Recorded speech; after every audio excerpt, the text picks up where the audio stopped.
embracing the new frontier of live theater. Right, right. On the internet.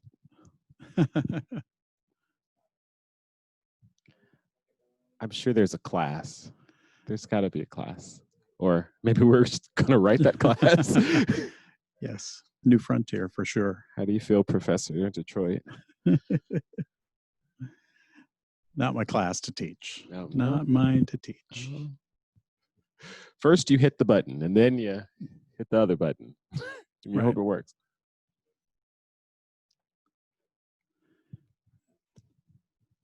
It's called hit the button and then hope those folks who know how to do the technology do the rest of it. Yeah, exactly right. Yep. I want it to look like this.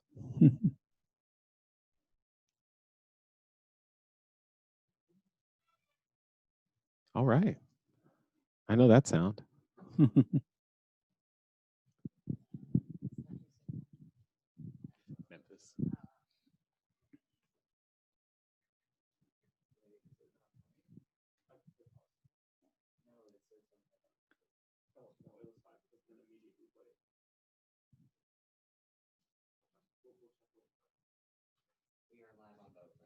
All right, great. Hi, everyone, and welcome. We're going to get started here in just a minute. We're glad to have you with us. We'll allow other folks to check in.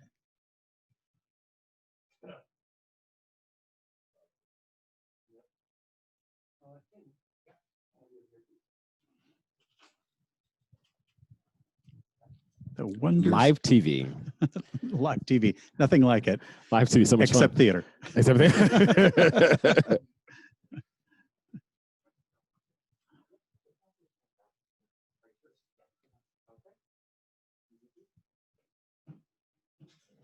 All right.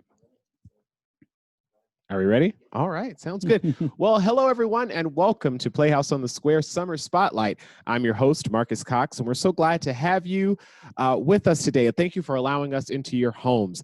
The Summer Spotlight series is, of course, a 5-part web series coming to your homes every Wednesday at 4 o'clock. You can register as you did for this one. And if you're joining us on Facebook, please register by going to playhouseonthesquare.org. Each episode is designed to give you a peek at what we've been doing while you've been away. And I'll go into a little bit more about that later on in the show. But first, let me tell you a little bit more about Playhouse on the Square for those of you all who don't know, which, I mean, everybody knows. But if you didn't know, we are the largest professional regional theater in the Mid-South with 18 shows on 3 different stages, with an education and outreach programs that touch nearly 30,000 children's teens and adults each and every year. And over 50,000 patrons come in and out of our theaters to see professional live theater every single year. And when we talk about theater, we're talking about all sorts of shows. The beauty of being in the great Mid-South area is that we have a diverse and broad community, and we do our best to try to share those stories of our community with everyone.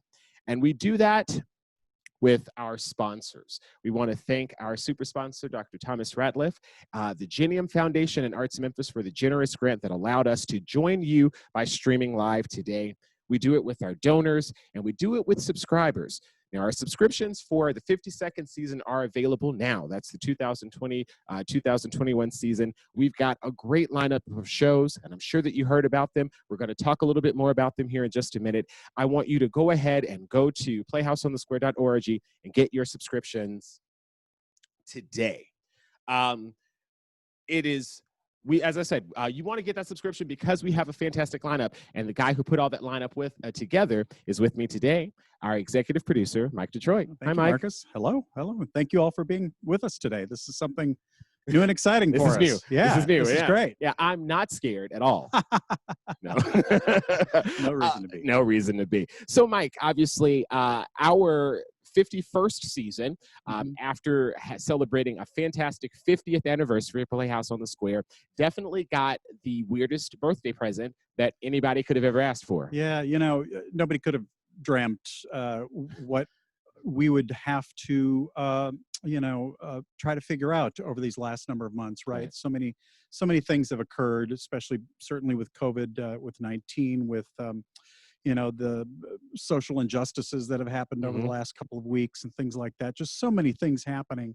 Of course, COVID-19 was the one that has stopped the production of our shows. Yeah, yeah.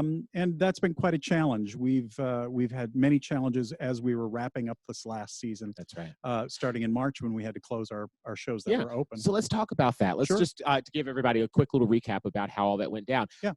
Obviously, COVID-19 really started to take over or started to show itself in the United States around the mid or end of February, and we had 3 shows up at the time. Yeah, we started getting word that, and certainly many mixed messages, from our politicians, and it seemed like our health departments really knew what was happening. And it was, early March before we realized how serious things were going to be. That's right. As it pertained to people's health. So we had to make decisions very rapidly, based on the information that we were given from our local politicians, and certainly from the health department here in Memphis. So yeah, we had 3 shows that were up and running. We had Ain't Misbehavin', Schoolhouse Rock Live, and The Book of Will, and we had to close them in the middle of their runs. Actually, Ain't Misbehavin' and Schoolhouse Rock, they had one weekend. One weekend, just a handful of shows. Yeah, and then we had to make the tough decision to, quite frankly, cancel the next 5 shows after that. That's so right. We've had, a total of 8 shows.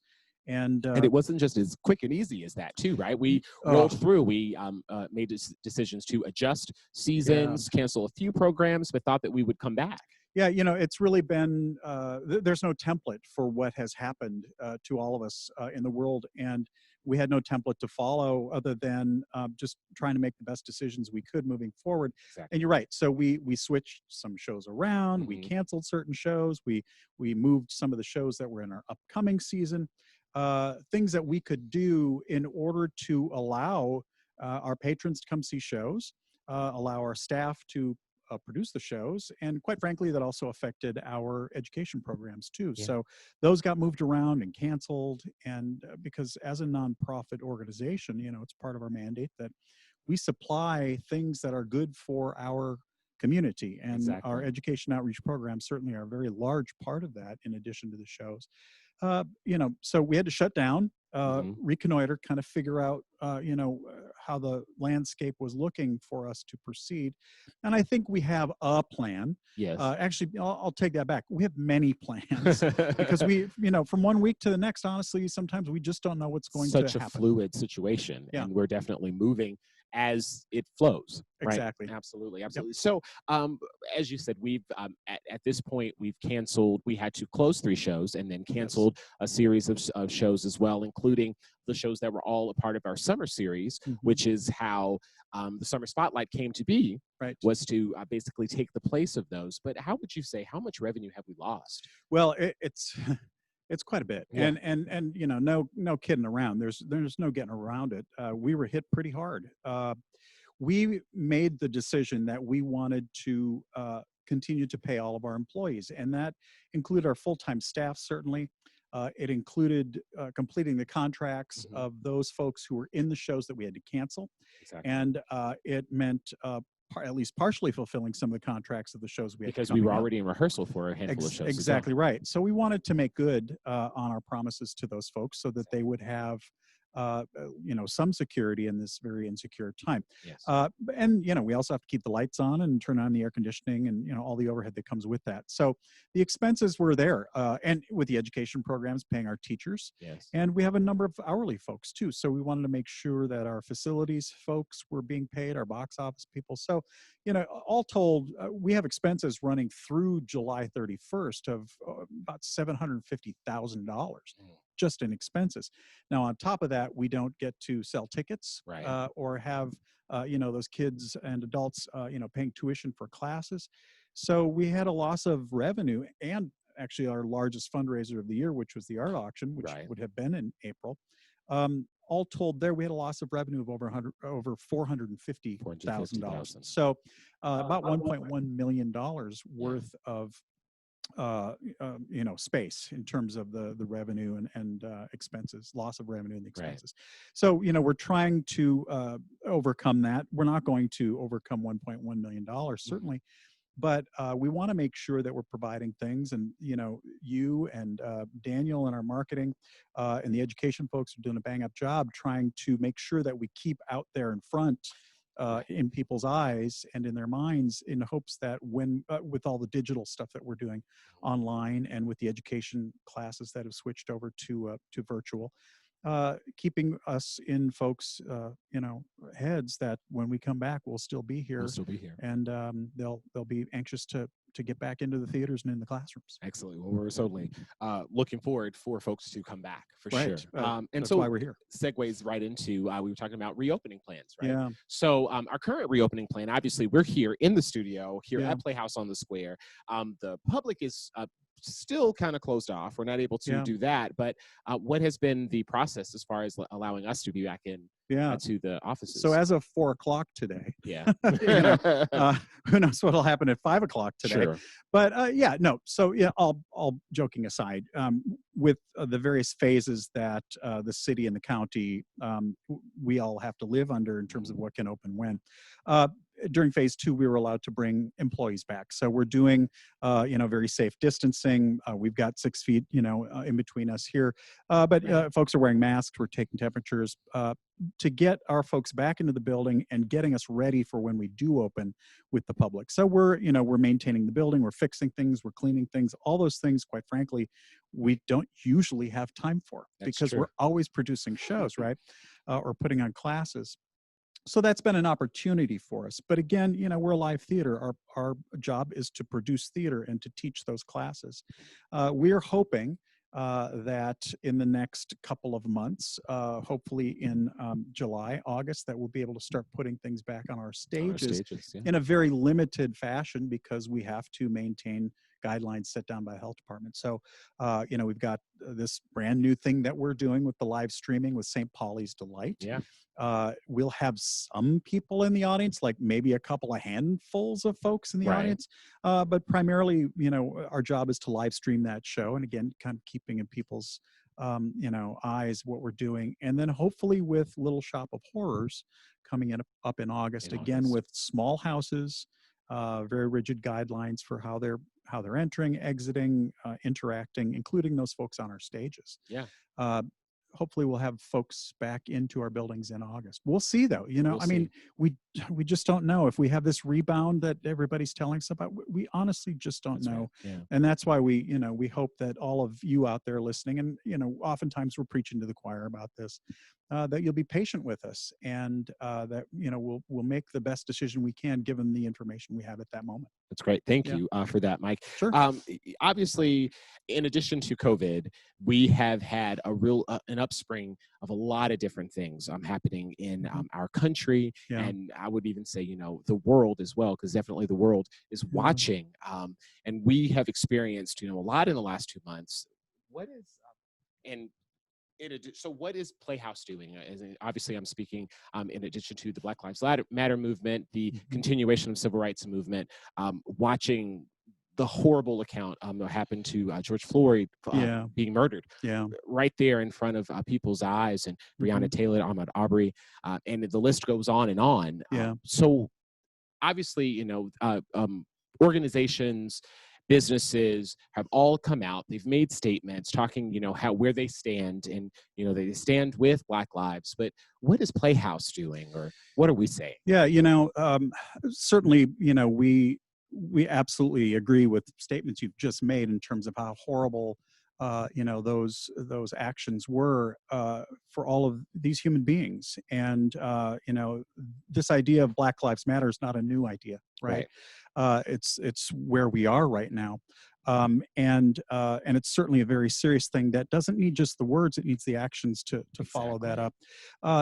Playhouse came about 50 years ago as a reaction to a number of things coming out of the late 60s with certainly the civil rights movement, but dealing with issues in Memphis that dealt with all kinds of things that were challenging things to talk about back then: race, gender, sexuality, the war, drugs, sex, drugs, rock and roll, all of those things. And that was one of the reasons Playhouse came into being. And over the 50 years, we've never shied away from talking about uncomfortable things. And I wouldn't dare say that we've been at the forefront of messaging on any of this. But I will say now that, we certainly are in a place where we understand what we have to do moving forward. And we want to make sure that the subject matter we put on our stages deals with things like race and many of these other things that we've been talking about. But it's not just about putting things up on stages. It's about making sure that we are pushing forward with diversity issues and equity within our staff, within the folks that are working on our stages, education programs, getting out to neighborhoods, in addition to bringing folks to us as well. Right. We're not perfect at it. We're learning at it. We want to get better at it, and that's our focus. Okay. So in social media, and I know that you've read it because you and I, we've talked about it, shared it. There is a letter going around by Black, Indigenous people of color that are also theater makers. Right. And the letter is titled "Dear White American Theater." Yeah. I want to read just a little brief of the letter, because the letter is pretty extensive and covers quite a few things, and I wanted to get your response to it. Yeah. It says, "We stand on this ground as BIPOC theater makers, multi-generational, at varied stages in our careers, but fiercely in love with theater. Too much to continue it under abuse. We will wrap the least privileged among us in protection and fearlessly share our many truths about theaters, executive leaders, critics, casting directors, agents, unions, commercial producers, universities, and training programs. You are all a part of this house of cards built on white fragility and supremacy. And this is a house that will not stand." What would you say to that? It's true. It's a powerful statement, and certainly, as a white person running a major theater company, I understand that. I see that. I hear that, and I know that we have work to do as it pertains to many things with the BIPOC community. We have things in place that I think answer to many of this, and again, it doesn't cure all of the ills, but it certainly allows a discussion to happen as it pertains to the programming that we have. We try to be as diverse as we can with our offerings on the stage. We are the theater we are in terms of representing the diversity of our community, as you mentioned at the very beginning, right? And there will be seasons that are much that lean in certain directions as opposed to maybe the next season, right? So we have programming on stage, but we've also put into place over the last few years things within our strategic plan that specifically deal with equity and diversity, not only on our stages or in the programming, but with our board of directors. And you and I have had discussions about how we will move forward when it comes to recruitment for folks who will either be on our stages or in our production departments, designers, things like that. So, we're working on it as a whole. It's not just me in an office thinking about how are we going to do things better. It's that in addition to what we're doing with our board, in addition to what we talk about in staff meetings. Again, we don't have the perfect answer. We have a process that we think will help us move forward. And I'll be the first to admit that there will be times when I make a mistake. Yes. And I certainly want the input, from folks that care about us and want us to succeed. So there's a lot of different things that feed into that. There's so much to unpack in that letter. Yes. And there's certainly more than a half-hour show. Right. Time to go through all of it. Right. Yeah. But I hear it. I see it. I believe it. And we're working towards making our community a better place. Well, I know that, and obviously I cannot speak for everybody, but as someone who does work here and who is an African-American man and an actor and performer, I do have to say that I love working for this company. I love being a part of the Playhouse family because the doors have always been open to me, and I feel that and understand it, and I've never felt ashamed to speak my truth. And if anything, now I feel like I'm more emboldened and more empowered, I should say, to speak my truth, and I appreciate you allowing me to do that and answer questions when I have them. Well, thank you. And we love you too. And we're glad you're here. And, I will always admit that I can certainly learn more and do better. And the way that happens is with the family around us, and that's our Playhouse family. That's and that includes you out there listening Yes, to us absolutely. today. So, yeah. So earlier today, we spoke with subscribers. Thank you, Mike. Sure. Let me do this right. I'm still new at TV. You're great. You're great. Earlier today, we spoke with our subscribers who had questions for Mike Yeah. about our season and our future plans. Also, if you are out on Facebook or joining us through Zoom as well, and you have questions, go ahead and add those questions into the chat right now. We've got people standing by who can get those questions down and get them to me as well, okay? But first, I want to go ahead and start. We had a great question here. This is from Rebecca and from Memphis, and she says, we are currently completing surveys for the school district about modified structure for the fall. Yeah. How will POTS continue to do outreach if live theater cannot resume and Playhouse on the Square or in schools due to the COVID precautions? Yeah, it's a great question. The answer is we've got some ideas that we are pursuing. So, and there are so many scenarios, right? So we do, let's say, we talk about Peter Pan and Junie B. Jones, bread and butter shows during the holiday season, and we get a number of schools that come to our theater for those school matinees. Well, chances are very strong that even if schools are back, they probably won't let their kids get on buses and come into the theater, right? That's right. So what we are looking at potentially doing, we don't have the final answer yet, is to stream our productions live to the schools. So they can either, stay in their classrooms and watch it on a TV screen, or, if they're allowed to gather at their schools, possibly. We're working with the licensing companies on how that works. Don't have an exact answer. As it pertains to our tours that go to the schools, that's still a possibility. Of course, we want to make sure that our actors and production folks are safe when they go there, Yes. and that we can produce those shows in a safe way, right? So, is that going into a crowded classroom? Probably not. Can it be done in a big old, gymnasium? Probably so. Yeah. So we'll see. Okay, great. Yeah. Nina Patton wanted to know, how will Playhouse manage less seating if social distancing stays with us as well for a while, both physically and financially? Right. So financially, it's going to be a challenge. There's no way that we are going to break even or certainly make any sort of profit with socially distanced seating. But what we want to do is make sure that when we are allowed to have folks in our building, that we're doing it in a way that the health department says we can do it safely. And that's, of course, with the social distancing things in place. We have a number of different seating charts that have yet to, you should see my office, that have yet to be approved by the city. We've not sent anything to the city yet. The city and the health department will have to approve this. And all of the event spaces are doing this. The Halloran is doing this, GPAC is doing this, BPAC, all of Theater Memphis will be doing the same thing, right? Where we will send in our reopening plans, and then they look at it, they say, yes, these things are good, you need to improve that, fix this, that, or the other. And of course, it deals with hand sanitizing, distancing, ingress and egress, all of these things. So we're constantly looking at this so that we will have a minimum number of people, or I should say the maximum we're allowed into those performances. And I think we will max out because people want to come back to the theater. But financially, it's certainly going to be, it's not going to be a financial boost for us in any way, shape, or form, because you cannot make money on 15% of your seating. Right. So that is great that you brought that up. Yep. Phil from Olive Branch had this question here. He says, will Playhouse have to produce less expensive shows or perhaps less popular shows to help with financial loss? Yeah, less popular it's a real general statement. Less popular to who? Right. Whom? Whatever that word is.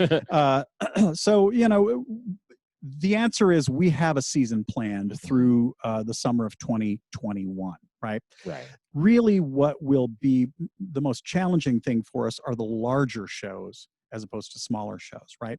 So in essence, if we've got a show that has 25 actors in it, that's going to be a challenge for us to produce not because of the expense, but because of keeping them safe on stage and, quite frankly, backstage. We can't put 25 people in dressing rooms, right? We can certainly put 10 or maybe 15, right? And then we're moving out into hallways and things like that. So that's really the larger question there. keeping in mind that when there is a maximum number of people allowed in the theater, that includes the actors on the stage. So if I've got if I have a cast of 20 on the stage, only 30 people can be sitting in the auditorium. Yeah. So so that's how we're looking at that. And there are certainly shows that are larger than others. That's right. We're looking at Peter Pan, which is normally a very large show because we double cast it with kids. Our answer to that is to probably not cast any children, and all the children's roles are played by adults. And we double cast the heck out of it. Sure, right? Sure. Which was how Peter Pan was done originally. Exactly. Right? Yeah. Those are some very old looking pirates. Which, and we can play with that too, Sure. right? And people watching will get it. Of course. They're not going to sit there and go, well, that's not believable. There's no kids up there. Well, hello, COVID-19. Right. So they'll get it. They all aged because They'll of the come with virus. Right. Deidre from Collierville would like to know. She says, I'm missing my regulars. Yeah. How can we virtually see POTS performers doing something live? I want to hear Brianna, Brooke, Nathan, and Donald build something out. Yeah, well, I will tell you that Marcus and Daniel are working on those very things as we talk about it, right? So we want to, the royal we, including you, keep paying attention to our website. Certainly make sure that you're on our Facebook pages, Instagram, Twitter, YouTube, and all these other social media things that you know better than I do.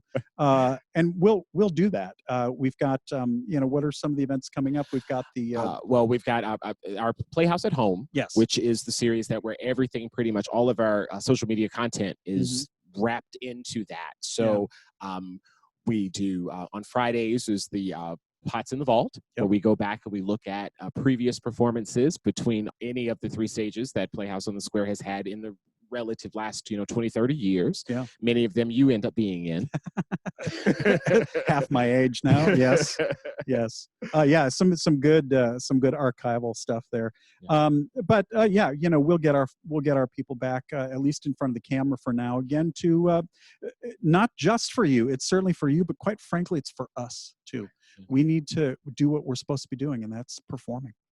Nina had another question. She said, will the season be shortened with fewer shows? It shouldn't be shortened at this point. That's not our plan. Again, if we get into a situation come September, October, November, if the second wave of COVID-19 hits, there is a possibility that the health department will shut us back down again, and not just only say you can't have performances for audiences, you have to send your non-essential personnel home again, similar to what happened in March. I hope that doesn't happen, but it's certainly a possibility, and if it does, we will follow those guidelines. We'll keep everybody salaried and paid and things like that, but that would be the only way we would not do a show at this point. Our hope is that, fingers crossed, after December, hopefully we'll have passed a lot of this where we can start revving back into our regular season with people on stage and full houses. Okay. That would be the goal, but till we get there, I can't tell you for sure. Exactly. Yeah. So many unknowns. Right. Rebecca had another question. She says, as our nation is in unrest, what actionable things can POTS do to actively outreach to more Black and brown artists, including choreographers, directors, designers, a lot that we talked about, besides, and all ethnicities are welcome on audition notices? Yeah, it's a great question. It's a fair question. And there's no one answer. There's a lot of different things we can do. And again, some of the things you and I have, chatted about, I'll give you an example. We're going to be reaching out to more of the historically Black colleges, specifically as it pertains to production folks, designers, things like that. Our strategic plan deals a lot with this as it pertains, my word of the day, as it pertains to, diversity on the board, diversity of staff hiring, things like that.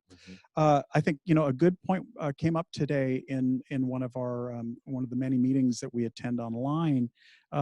We need to get into various neighborhoods as opposed to assuming everybody's going to come to us, right?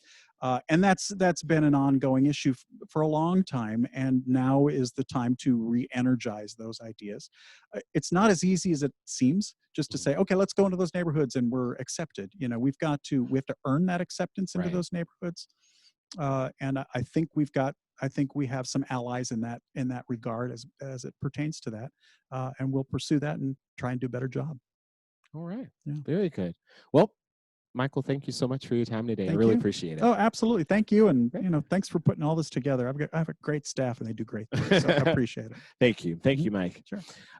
So I think we're still on time, which is great. Uh, this episode is episode 1 of the multitude of things that we've got going on for you for the summer spotlight series. And I want to go over a few of the rest of them for you so that you know and you can mark on your calendars when you are able to come and join us. So this Playhouse on the Square summer spotlight series is every other Wednesdays starting at 4 o'clock.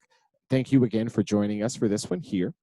Episode 2 will be June 24th, and that is our season reveal. Reveal. That's right. I keep thinking if there's more than one re in there.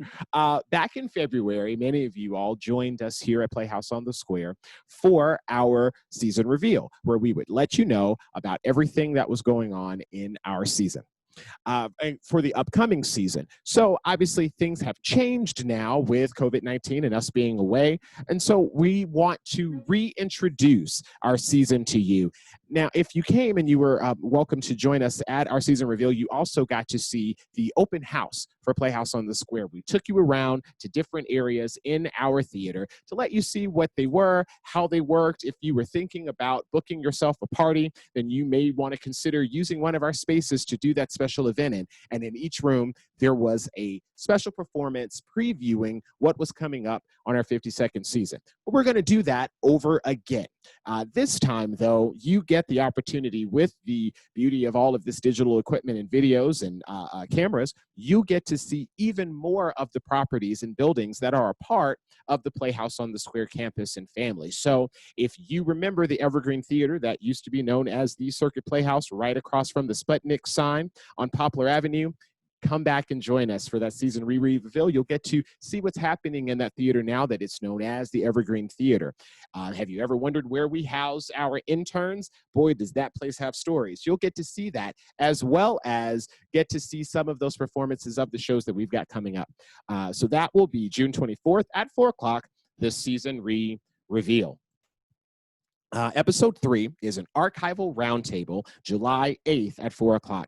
I'm really excited for this. If a lot of you all have joined us for the Playhouse, or the Playhouse on the Square, Pots in the Vault. I'm going to get the names right.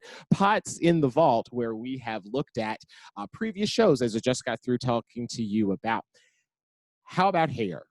Our latest production of Hair, which was back in 2010, 2001. Wow, a long time ago. 2001, we are going back, showing you that video again, and catching up with the cast of that pivotal show, that groundbreaking show. And obviously, there were a lot of things going on historically that happened during that time in 2001. And our cast and crew were right in the middle of it, right here at Playhouse on the Square. So you want to make sure that you join us for the archival roundtable, get to see our production of Hair from 2001, July 8th at 4 o'clock. Episode 4 is a company cabaret. Now, as I mentioned, I just talked about our interns, our associate company member. Playhouse on the Square also houses resident company as well. There are a lot of singers and entertainers and dancers and performers that have been a part of this family. And Rebecca, you asked, when are we going to get to see our performers again? I want to see Donald sing again. I want to see Nathan sing again. You want to join us July 22nd for the company cabaret. Not only will you get to see our upcoming or our current, you'll get to see those who are a part of our associate company for this coming season, but you also get to see some of those that were members of this family. Once you're a member of the family, you're always a member of the family, but a lot of our folks have gone on and they're in other places all over the world, and you never know who you'll get to meet, and that'll be July 22nd, the company cabaret, episode 4. Episode 5 will be August 5th, Little Shop of Horrors sneak peek. Obviously, these are weird times, and we're certainly adjusting to it. Now you'll get to see a documentary style look into how our production team, our designers, our director Dave Landis, and the cast and crew of Little Shop are dealing with putting together a show during a pandemic. That should be a fun episode, and that will be August 5th. the Little Shop preview, and that will be right before we open that show, August 7th, if everything stays as we plan it to. The best way for you, of course, to see Little Shop of Horrors and the rest of the 17 shows in our 52nd season is by purchasing a subscription. You get up to 62% off the regular ticket price when you join us as a subscriber. They come in 8 packs, 12 packs, 16 packs. It's the best deal in town, if you ask me. And for the next 24 hours, we do have an angel. Those of you all who come to our shows, you know about those angels. There is a $10 angel in the house somewhere, wherever this is. And you can join us by going to playhouseonthesquare.org, clicking subscriptions, purchasing your subscription today, and get that $10 off the regular price as well. And it's still early bird now as well. So go ahead and get that subscription and join and show that you found your place at Playhouse on the Square. So subscriptions are a way that we are able to put on our shows in addition to our sponsors and our donors. But there's also something else that we do, and that is fundraising. And this is the lady that puts all of those fun fundraisers together for us, our director of auditions and special events, Courtney Oliver. Hey, Court. Hi, Marcus. How are you today? I'm doing swell. How are you? I'm doing well. This has been a lot of fun. Yes, it has. We should have a I wish people could see our studio right now. I know. It's very professional. What this room normally is. Yeah. So we are talking about our fundraisers. We generally do 3 fundraisers a year of some sort, right? And that's how we raise our money. That is correct. What goes into planning events? Well, we have a wonderful committee that's on our board that makes up the special events committee. We have meetings pretty periodically, once a month or so, where we have brainstormed ideas for things we believe that will work for our building, work for our staff and what they're doing, as well as work for our patrons. And over the years, we've come up with some really great fundraisers that we've actually stuck pretty tried and true to. So, of course, there's our biggest one, our art auction. That's right. Which we did have to cancel this year. We did have to cancel that this year. Which was sad for us all, but it was necessary. That's our big winner chicken dinner. And I believe this year would have been the 42nd or 3rd. It was a big one. Annual art auction. Yeah. Whitney Joe spearheads that, and it's always a wonderful time. Everybody has a great time. And of course, we believe if it ain't broke, don't fix it. Don't fix it. That's right. And it is not broke. Yes. It's great. But it certainly got interrupted. Yeah. But 11 years ago, Jackie Nichols and the Special Events Committee and the board members created an event, which was my first year I've been on staff for 18, 19 years now. But it was my first year in the position of Director of Special Events. Wow. And we created the Great Wine Performances. Which is really a wonderful time. Is that 11 years? I actually think this might be our 13th or 14th year. Anyway, that was also meant to commence August 11th. It's a wine tasting, a 10-station wine tasting in which we promote our upcoming season by having wine tastings that represent the shows that we're doing. That's right. Which is always a wonderful time. But of course, we have moved that event to November. I'll talk more about that later. Yeah. And then, of course, our 3rd event was always in November to celebrate our birthday every year. And of course, last year was the big 50th. Big one. That was a lot of fun. It was a blast. That was a lot of fun. Yeah, it was a really great time. You can't top that. So what's in the plans? Are we still brainstorming? I mean, yeah, the committee's still meeting to figure out what's going to work best in the world of COVID and how we can safely have a fundraiser and have our patrons in the building, which is complicated. Just like our productions, we are not in a position to have 300 people in our building. Not that we would, but obviously it's not even an option should we have wanted to. Yeah. And even if it was, you can't very easily have a wine tasting with masks on. It's going to be maybe a little bit tough. Just a little tough. I keep picking up my own Diet Coke and it's in my all the time, especially with water. And it's like I've made my mask wet a bunch of times at this point. But we're planning to redo the Great Wine Performances as it has always been in November, barring any option that we might have to, again, like Mike said, go back into quarantine. Go back out. So with fingers crossed that that's not the case, we'll have our Great Wine Performances during our birthday weekend, which would be Saturday, November 14th. Right. And we are working with the committee now to create some summer smaller fundraisers that would really engage our patrons and our donors. make some sort of pre-sales for the great wine performances, but also just generate a sense of excitement that we are here, we are coming back, we are ready to celebrate. And those parties don't have quite a name yet, but following the model of the former Friends for Life place at the table parties, we might be asking some patrons and benefactors and board members and friends to host a 5 to 10 or 25 person gathering in your own home, where we could then provide entertainment at your house. We could send some cabaret performers over. You have a party, you can maybe make some money on behalf of Playhouse on the Square. In return, you and your guests will receive a ticket to great wine performances. These are the ideas we're thinking about, because as we're moving into June and into the summer, people are becoming more comfortable being with their small group of people within their group. Yeah. And so if they're comfortable hosting a gathering that is celebratory, brings back the season spirit, and we can somehow represent Playhouse, amongst your celebrations. Certainly. Yeah, we're going to go in that direction for now. All right. So fundraising is really important. And Yeah. I would say, I'm asking you, how important is it to CPI's, Circuit Playhouse Incorporated's day-to-day operations? Well, every ounce of money that comes into any fundraiser goes straight into our operating budget. So, the art auction, the operating budget includes predominantly our salaries and, our expenses, not necessarily the budgets for the productions. For the shows, right. That's what we have our sponsors for, which we're very grateful for. But just, down to the tiniest thing like paper clips, up to the largest thing like our salaries. Right. Fundraisers are necessary for that. Yes. Our productions build productions. Our ticket sales make productions and employ actors and employ musicians and employ scenic designers. And that's all incredible and wonderful. But, the administrative side has to do their part to have an administrative in order side. to have it. Okay. So, yeah, it's All really right. important. Good. So we're still looking for sponsors for all of these fundraising events, right? Yes. Yes. And If you would like to join us, please do. how will they get in contact? Who should they talk to? They should talk to either myself, Courtney Oliver, and you can email me at courtney@playhouseonthesquare.org, or you can call the office 725-0776, or you can speak to one of our development directors, Rebecca Nassif or Marissa Lima. They are also in the office, same number, 725-0776.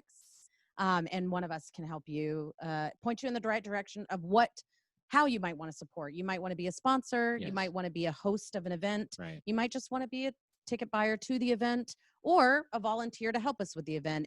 Any and all are welcome. And there are tons of perks that come along with being a sponsor, correct?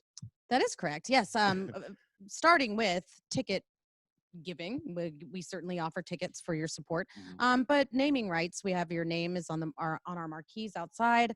Name recognition in all programs, all event posters, anything that goes to print that advertises the event, your name can be on, in addition to other perks for different events. For the example, the great wine performances, we're a tight community. We have our own parties, our own celebrations, our own, wine giveaways. So being a host of the great wine performances or a sponsor kind of brings you into the fold of our family a little bit in a different way from just being a guest. So if you ever wanted to be in the Playhouse family and have a dinner with one of us, Marcus and I make incredible dinner hosts. Absolutely. So if you'd like to just sit down and break some bread, then this is a great way to do it. That's right. Courtney and I, we get along real well. We go way back like red beans and rice. So real quick, we have enough time to talk about the other portion of your job is auditions. Yes. And I know that a lot of folks here, they always ask, how can I audition? Am I even allowed to audition if I'm not a professional actor? Go into that a little bit if you don't mind. Yes, of course. Any and all are always welcome to audition. Granted, certain shows require certain ages, types of actors, singers, dancers. The talent pool is wide, vast, and different for all of our shows. Those details are always listed on the audition page. However, we always encourage newcomers to audition. In fact, for any of you out there who might know who Claire Kohlheim is, she was a wonderful woman who moved to Memphis, walked in in her first month here, and we fell in love with her the second she walked in the door. Wow. We love meeting new people and love hearing new talent, particularly new singers, new dancers, but definitely new actors. I mean, there's a huge pool of Memphis talent as actors alone that are typically involved in the film industry, which we have a great film industry in Memphis. Right. But to have any new talent on our stages is always very, very welcome.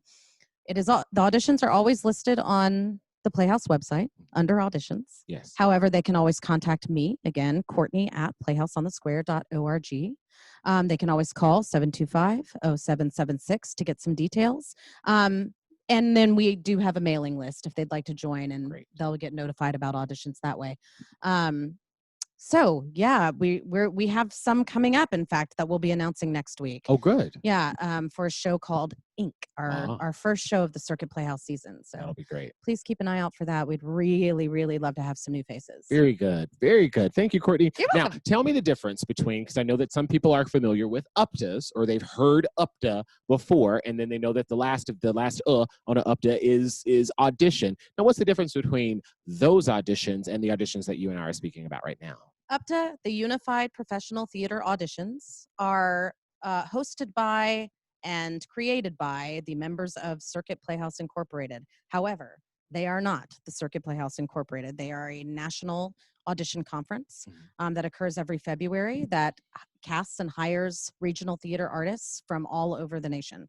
A lot of theaters come in from everywhere, and upwards of 100, and then 800 plus actors come in from everywhere to be hired throughout the season. Playhouse on the Square does do their hiring through UPTAs for a lot of internships. However, for our season, for Playhouse on the Square's season, we cast locally, and that has nothing to do with the Unified Professional Theater Auditions. Perfect. Both are incredible. Both run out of our building. Both are different.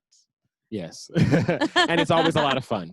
And you can always come to, we accept volunteers for UPTAs as well. Oh, right? yes, of course, yes. So maybe there's a young college student who's performing not professionally yet, but interested in how that all works. Obviously, they wouldn't be ready to audition for UPTAs until they were graduating. That's correct. But they could, if they were in the area, possibly volunteer and kind of see how that process works. We would love to meet them. That would be really wonderful. Yeah. That'd be good. Volunteer opportunities are abound. All right. Well, this has been Courtney Oliver, Director of Auditions and Special Events. I almost forgot. I'm sorry. Okay. Thank you, Court. Love you. You're doing a great job, Marcus. Oh, gosh. Thank you. Great to see everybody. Thank you all so much for joining us today. Thank you. So, folks, we're almost done, but I just wanted to say again to you that subscriptions are where it's at. We will have a season. We will have a 50-second season for Playhouse on the Square, the Circuit Playhouse, and TheaterWorks at the Square. Maybe it won't be exactly how it has looked in the past. Maybe you're going to be in there and it might just be, as Mike said, maybe 30 other folks, 10 other people, but we're certainly going to perform for you. And we want you to join us and be a part of that 50-second season. Come and find your place at Playhouse on the Square. Subscriptions are available and on sale now. As I said, today for 24 hours until 5 o'clock tomorrow, we do have an angel in the house. $10 off that subscription. Subscriptions are 8 packs, 12 packs, 16 packs. I can make you a 112 pack too if you want me to. I'll make it work for you. The best part about our subscriptions, guys, is that they're flexible. That means that you can use them any ticket for any show and any combination. If you are super excited, as I am, for Little Shop of Horrors, and you want to use all 8 tickets for Little Shop of Horrors, I won't stop you. I also won't stop you from using them for holiday shows, and I'm not going to charge you any extra. They are a part of your subscription. There's no blackout dates other than perhaps if there's a sponsor night. But other than that, these tickets and these shows are open and available for you at any time. But as I said, guys, these are trying times. These are different times, and we certainly need you to help Playhouse on the Square continue to be the groundbreaking force in regional theater that we have been for the last 50 plus years. And we will continue to do it, but it'll certainly be a lot easier if we have your help with it as well. Come and join us. Come and tell the world and tell the Mid-South, tell Memphis, Shelby County, and the region that you are taking a stand and that you found your place at Playhouse on the Square. Purchase your subscription today. And thank you. Um, I think that's all the time we have today, folks. Again, thank you so much for joining us for this very first episode in this new world, the Playhouse on the Square Summer Spotlight. It has been a lot of fun. I didn't know I was a TV host, but hey, I'm a TV host. So we hope that you enjoyed yourself. Thanks again to Courtney Oliver and Michael Detroit for spending some time with us and answering the questions that you might have had about where we are and what we're doing. Also want to give special thanks to Carter McCann and Donald Sutton for being the hands behind this whole operation. I certainly couldn't have done it without them. Daniel Stewart Nelson and Ebony Kane as well. Folks, if you have any questions or any concerns, continue to know that you can call us, 901-725-0776. Go to our website, playhouseonthesquare.org. Drop a line on Facebook, Twitter, Instagram, YouTube, wherever. You ask the question, we'll find it and we'll answer it. Join us again in 2 weeks for the season reveal. I always add an extra season reveal. I'll get it right. Don't get mad at me. Thank y'all so much. We love you.